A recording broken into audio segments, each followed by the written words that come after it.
Kamu bukan pemalas. Kamu tidak rusak. Kamu hanya terlalu banyak berpikir. Kadang-kadang kepalamu tidak bisa berhenti. Putaran pikiran yang tak ada habisnya ini sangat manusiawi. Kamu tidak sendirian dalam pertarungan sunyi melawan pikiranmu sendiri. Kalau otakmu seperti peramban dengan 48 tab terbuka, setiap tab adalah pikiran yang berbeda. Maka pesan ini untukmu. Pola terlalu banyak berpikir ini bukanlah kesalahan. Ini adalah cara otakmu mencoba melindungimu. Kamu tidak perlu berperang melawan pikiranmu. Belajarlah menciptakan ruang tenang di tengah kebisingan. Dalam perjalanan ini, kita akan melihat mengapa pikiran kita terus berpikir dan bagaimana kita bisa keluar dari pikiran-pikiran yang berputar-putar ini. Tanpa kata-kata sulit, hanya alat-alat praktis dan mudah yang didasarkan pada sains dan pemahaman.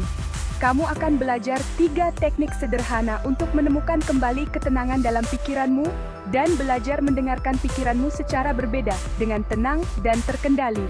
Bayangkan kamu sedang membersihkan meja kerjamu, seperti yang akan kamu lakukan setelah seharian bekerja keras untuk menata semuanya. Siap untuk lebih banyak kejernihan, perjalanan dimulai sekarang. Berpikir berlebihan itu bukan kelemahan, tapi refleks bertahan hidup yang sudah lama ada. Otakmu ingin melindungimu dengan memprediksi ancaman, tapi kadang kebablasan dan menganalisis semuanya secara berlebihan, bahkan kekhawatiran yang paling kecil sekalipun. Mekanisme ini, yang seharusnya membantumu, malah membuatmu lelah dan takut, seperti alarm asap yang berbunyi tanpa alasan. Sadarilah, ini bukan musuh, tapi penjaga yang perlu dilatih ulang. Dengan kasih sayang, kamu bisa mengubah dialog internal ini. Untuk memahami kenapa pikiranmu nggak bisa tenang, yuk kita lihat bagaimana amigdala dan korteks prefrontal bekerja sama. Amigdala, yang bentuknya mirip kacang almond, itu alarm emosi kita. Dia bereaksi cepat banget sama rasa takut atau cemas. Bayangkan dia itu seperti penjaga pintu di klub yang ramai. Dia cuma membiarkan apa yang dia anggap aman untuk masuk. Korteks prefrontal, di sisi lain, itu bagian otak kita yang berpikir logis. Dia harus menenangkan amigdala dan menganalisis situasi. Dia itu seperti filsuf yang tenang, yang mencoba mencari makna dalam segala hal. Tapi di bawah tekanan, komunikasi antar keduanya bisa terputus. Ini menciptakan lingkaran setan, di mana emosi mendorong analisis dan sebaliknya. Kamu jadi macet, seperti di film polisi yang jelek dan nggak ada habisnya. Kuncinya adalah memperkuat korteksmu untuk memutus lingkaran ini dan mengembalikan keseimbangan batin. Ini seperti bersih-bersih mental, supaya kamu bisa berpikir jernih lagi, seperti saat kamu membersihkan rumah sebelum mertua datang. Pengulangan penyesalan yang tiada henti, itu saat pikiranmu terus-menerus kembali ke masa lalu, terjebak pada apa yang kamu harap bisa kamu lakukan secara berbeda.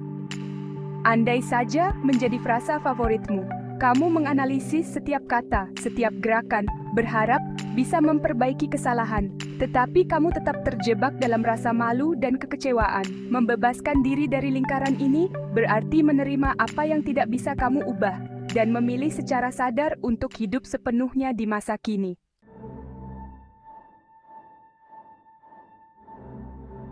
Lingkaran pikiran kedua adalah kelumpuhan masa depan, di mana kamu menganalisis semua kemungkinan hasil, merencanakan tanpa henti, tapi tidak pernah melakukan apapun. Pikiranmu membuat skenario rumit untuk setiap keputusan, mencari keamanan di dunia yang tidak pasti. Pencarian pilihan yang sempurna menyebabkan penelitian tanpa akhir dan keraguan-raguan. Anehnya, semakin kamu mencoba memastikan masa depan yang positif, semakin sedikit yang sebenarnya kamu lakukan. Analisis membawa kelumpuhan. Ketakutan membuat keputusan yang salah membuatmu membeku. Ketidakaktifan hanya menciptakan lebih banyak kecemasan dan penyesalan. Kanvas kosong berisi kemungkinan menjadi sumber ketakutan, bukan inspirasi. Untuk keluar dari ini, kamu harus menerima ketidakpastian dan melepaskan kebutuhan akan rencana yang sempurna. Percayalah pada kemampuanmu untuk beradaptasi dan ambil langkah kecil yang tidak sempurna. Kemajuan dimulai saat kamu berhenti menunggu kartu yang sempurna dan mulai bergerak.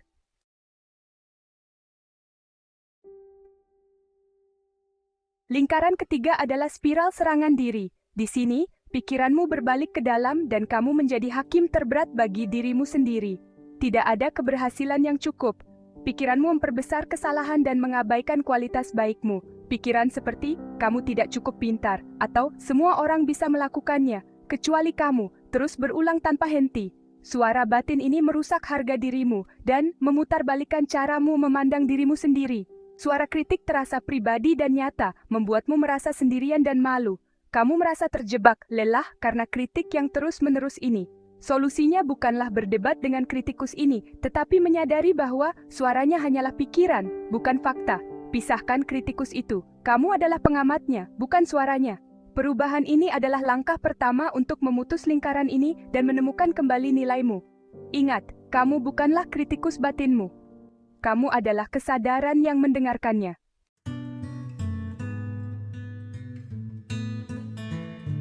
Nah, sekarang kita sudah tahu 3 lingkaran utama dari terlalu banyak berpikir. Mari kita lihat satu cara yang bisa membantu kita bebas dari lingkaran-lingkaran ini, yaitu dengan memberi nama suara itu. Kalau kamu punya pikiran yang bikin cemas atau suka mengkritik, jangan dilawan. Cukup beri nama saja. Misalnya, saat kamu mulai ragu pada diri sendiri, bilang saja, "Oh, itu si kritikus batin datang lagi." Memberi nama pikiran itu menciptakan jarak antara kamu dan pikiranmu. Tindakan sederhana ini mengubah pikiran yang tadinya terasa berat menjadi kejadian mental yang sementara. Kamu bukan pikiranmu, kamu adalah pengamatnya. Latihan ini, yang sangat berlandaskan pada kesadaran penuh, membantumu melihat gambaran besar dan menemukan kembali keseimbanganmu. Suara itu mungkin masih muncul, tapi kamu bukan lagi penonton yang terperangkap.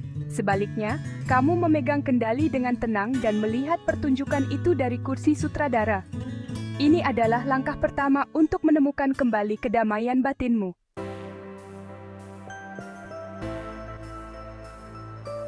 Jadilah kreatif saat memberi nama pada suara-suara pikiran berlebihanmu, seperti si sejarawan untuk penyesalan masa lalu, si peramal untuk kekhawatiran masa depan, atau si hakim untuk kritik diri. Memberi nama pada mereka membantumu dengan cepat mengenali pola dan membebaskan diri dari skenario mereka. Ketika suara itu muncul, sapa dia.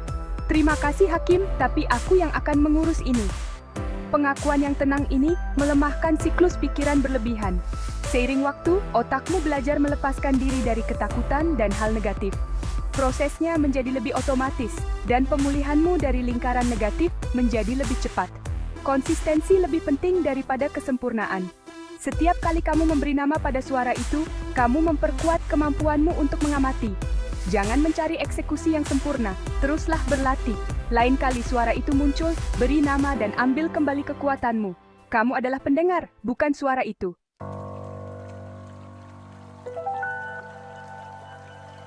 Alat kita berikutnya adalah fisik. Teknik pernapasan 4-7-8. Saat kamu terlalu banyak berpikir, napasmu jadi dangkal. Itu tanda jelas kecemasan. Dengan mengubah napasmu, kamu mengirim pesan ke otakmu. Semuanya baik-baik saja, kamu bisa santai. Tarik napas dari hidung selama 4 detik. Tahan napasmu selama 7 detik, lalu buang napas dari mulut selama 8 detik. Buang napas yang panjang mengaktifkan sistem relaksasi tubuhmu. Teknik ini membantumu melewati semua omongan pikiran dan membuatmu tetap di momen ini. Fokus pada napasmu, bukan kekhawatiranmu. Gunakan ini saat kamu merasa cemas, di tempat kerja, di rumah, atau sebelum tidur. Ini alat yang sederhana, tapi ampuh untuk menenangkan pikiran dan tubuhmu. Biarkan napasmu menjadi jangkar.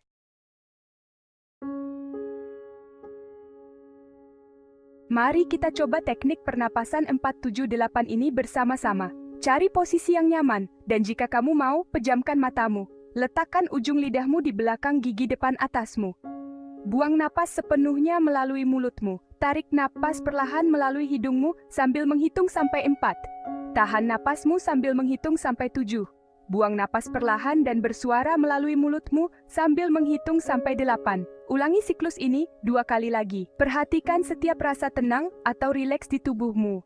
Biarkan dirimu hadir sepenuhnya. Bahkan jeda singkat dari stres mental bisa menghasilkan keajaiban.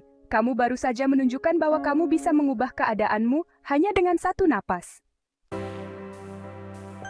Brain dump itu cara untuk mengeluarkan semua pikiran campur aduk yang ada di kepalamu ke atas kertas. Ambil pulpen dan tulis apapun yang muncul di pikiranmu selama 5 menit tanpa saringan atau aturan. Jangan khawatir soal tata bahasa atau apakah itu masuk akal. Yang paling penting adalah mengeluarkan pikiranmu, kekhawatiranmu, daftar-daftarmu, bahkan keraguanmu dari kepalamu. Tindakan sederhana ini membebaskan pikiranmu, menciptakan ruang di kepalamu, dan memberimu perasaan ringan dan jernih. Kamu bukan suara di kepalamu, atau pikiran-pikiran cemas atau kritis yang berlarian di benakmu. Itu seperti cuaca di langit kesadaranmu, kadang badai, kadang tenang, tapi tidak pernah langit itu sendiri. Dirimu yang sebenarnya adalah kehadiran sunyi yang mendengarkan semuanya. Perjalanan ini adalah tentang belajar menjadi saksi, bukan korban dari pikiran-pikiranmu. Dengan mengembangkan sikap pengamatan dan kebaikan ini, kamu akan menemukan kembali kedamaian batinmu di tengah semua kebisingan.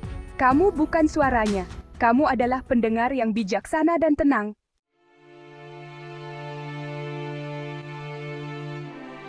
Keluar dari hutan lebat, pikiran yang berlebihan itu bukan lompatan besar, tapi itu adalah serangkaian langkah kecil yang hati-hati. Dimulai dengan jeda sederhana. Dimulai dengan tarikan napas sadar yang kamu ambil di tengah pusaran pikiran. Dimulai hanya dengan menuliskan pikiran yang kusut di buku catatan, daripada membiarkannya berputar tanpa henti di kepalamu. Kemenangan-kemenangan kecil ini adalah fondasi untuk perubahan yang langgeng. Jangan meremehkan kekuatan momen-momen ini. Setiap kali kamu berhasil memutus siklus, kamu melemahkan jalur saraf lama dan memperkuat yang baru. Kamu mengajari otakmu cara baru untuk merespons stres dan ketidakpastian. Alat-alat yang sudah kita lihat adalah penolongmu dalam perjalanan ini, siap digunakan saat kamu membutuhkannya. Ini tidak rumit, tapi bekerja paling baik saat kamu menggunakannya secara teratur. Pilih salah satu yang paling kamu sukai dan berjanji pada dirimu sendiri untuk mempraktikkannya. Mungkin kamu memulai setiap hari dengan membuang isi otak selama 5 menit untuk menjernihkan pikiran. Atau mungkin kamu menggunakan napas 478 sebagai jangkar utamamu saat kamu merasa sangat stres. Yang paling penting adalah memulai, mengambil langkah pertama, lalu langkah berikutnya. 1 napas dan 1 jeda pada satu waktu. Begitulah caramu memutus siklus dan mendapatkan kembali ruang mentalmu. Terakhir, aku ingin meninggalkanmu dengan satu pertanyaan untuk dipikirkan. Ini adalah undangan untuk membawa kesadaran barumu ke dalam hidupmu sendiri. Dari 3 siklus yang kita bahas, mana yang paling memengaruhimu? Apakah penyesalan yang menarikmu kembali ke masa lalu yang tidak bisa kamu ubah? Apakah ketakutan akan masa depan yang melumpuhkanmu dengan pertanyaan, bagaimana jika, yang tak ada habisnya? Atau apakah pusaran kritik diri yang membalikkan pikiranmu sendiri melawanmu? Aku mendorongmu untuk membagikan jawabanmu di kolom komentar di bawah. Penyesalan, masa depan, atau keraguan diri. Berbagi seperti ini, itu kuat, karena mengingatkan kita bahwa kita tidak sendirian dalam perjuangan ini. Terima kasih telah meluangkan waktu ini untuk dirimu sendiri dan kesejahteraanmu. Ingat, ini adalah praktik, bukan tentang kesempurnaan. Berbaik hatilah pada dirimu sendiri saat kamu belajar mengelola dunia batinmu dengan lebih terampil dan penuh kebaikan. Perjalanan menuju pikiran yang lebih tenang adalah milikmu, dan itu sudah dimulai. Teruslah memilih jeda, teruslah memilih napas, dan teruslah tahu bahwa kamu adalah, dan selalu, lebih dari sekadar kebisingan di kepalamu. Kamu adalah pendengar yang tenang, luas, dan kuat. 1 jeda pada 1 waktu.